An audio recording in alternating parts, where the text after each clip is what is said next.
Hi, it's Dr. Parikh. Now we're talking about how to do a full article notes write-up.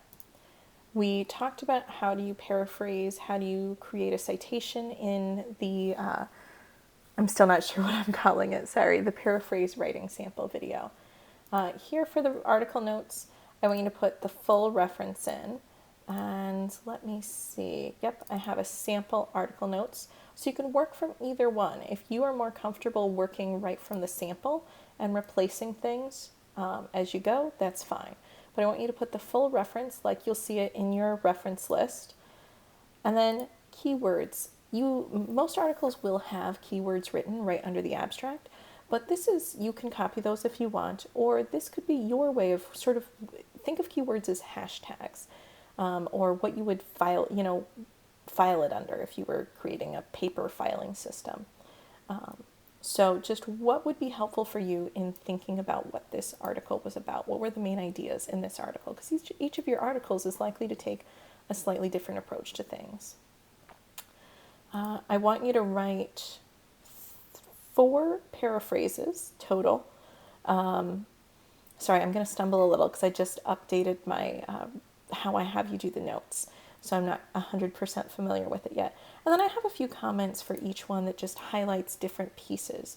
I have, if you follow this link, it'll take you, I believe, to our libraries page. No, I think it's just taking you to the main one, but it seems to be readable or something's happening. But you can always just search the title in the library's summons search bar to get it. Our library has access to it, last I knew.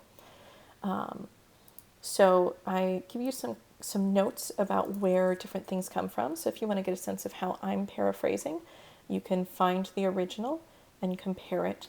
I also highlight things about, so when you're paraphrasing, you want to make sure that you're pulling from different parts of the paper. If everything's coming from the abstract or the first paragraph or two, that's usually a hint to me that you don't really, either you didn't read the paper or you didn't understand it.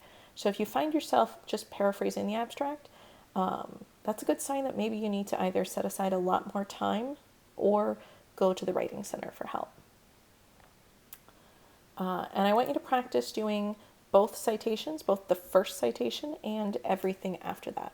Remember, if you have 3 to 5 authors, you're going to list all the authors' last names the first time, and then after that, just use the et al. Version. I have more than 5 authors, so I just use the first author et al. You can look at the APA manual or go to Purdue OWL for help on understanding the different citation systems. I also have some APA quizzes that should help with that. So I want you to just pull different paraphrases from different parts. I don't think, let me check to see. So for these paraphrases, they need to be in your own words. They cannot be quotes. There's a couple reasons. One is, if I just have you quote, you might not really read the article yet. You're always going to be pressed for time, so most students are only going to do things when I make you.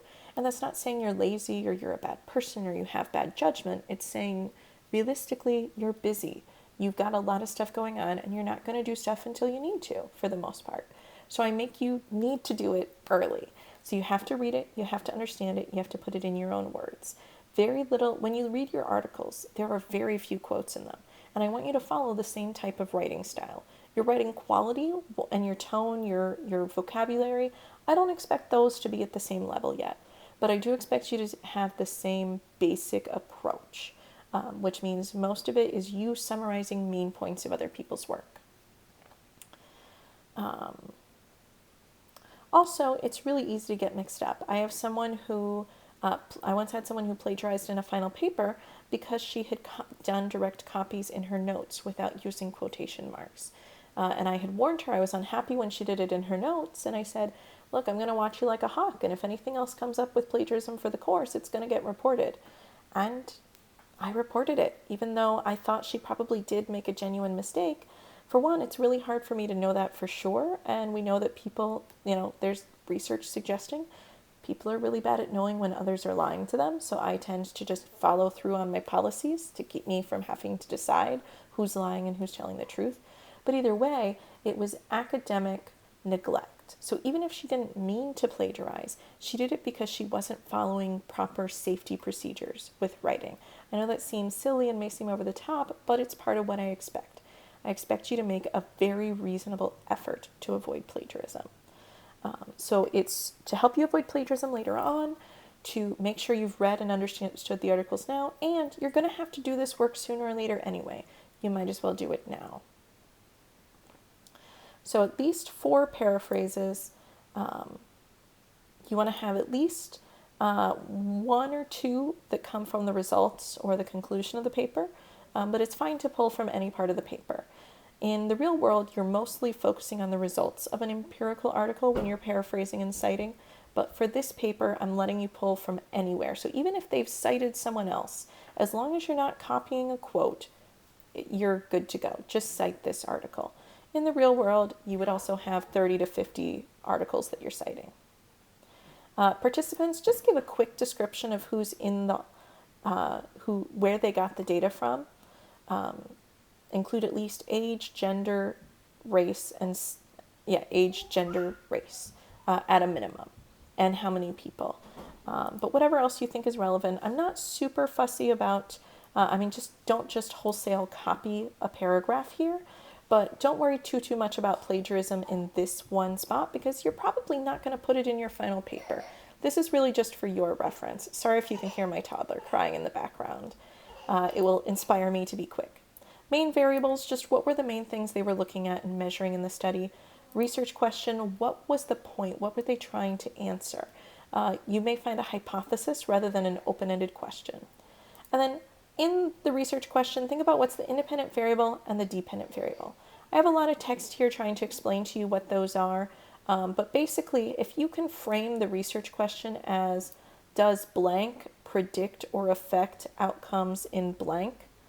This first blank is going to be your predictor or your independent variable. The second blank is going to be your outcome or your dependent variable. So the way that I usually try to figure out which is I try to figure out how to ask the question like this. And last but not least, abstract. Just take the abstract from your article and copy it here. It's helpful for your reference. It's also helpful for me just to have like a little overview of the paper.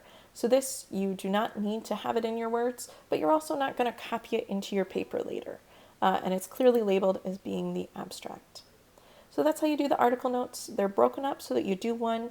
Hopefully I am able to give you some feedback before you go on to the next one. As a reminder, if you ever have specific questions like, did I find the dependent variable? You could email me. You could just email me, here's what I think the research question is, and I think the independent and dependent variable are these. You can include a PDF of your article for me to look at, or if there's something relevant you can copy and paste, you can put it in and email me, and I am much more likely to get back to you quickly on that. So if you have a specific question, also if you're ever worried about a paraphrase, if you're not sure if you're too close to the original, I am more than happy to respond to emails about that. So that's how you do the article notes. I believe the 4th note I have a little more open. If you can't find things like a research question or participants, there's a good chance that it's not an empirical article, and you need to check in with me pretty quickly on that. Otherwise, this is a building block. Again, remember, this isn't busy work. Some of these paraphrases are going to end up in your paper. So I'm forcing you through a certain way of writing it, but I'm trying really, really hard not to waste your time. Thanks for watching. Bye.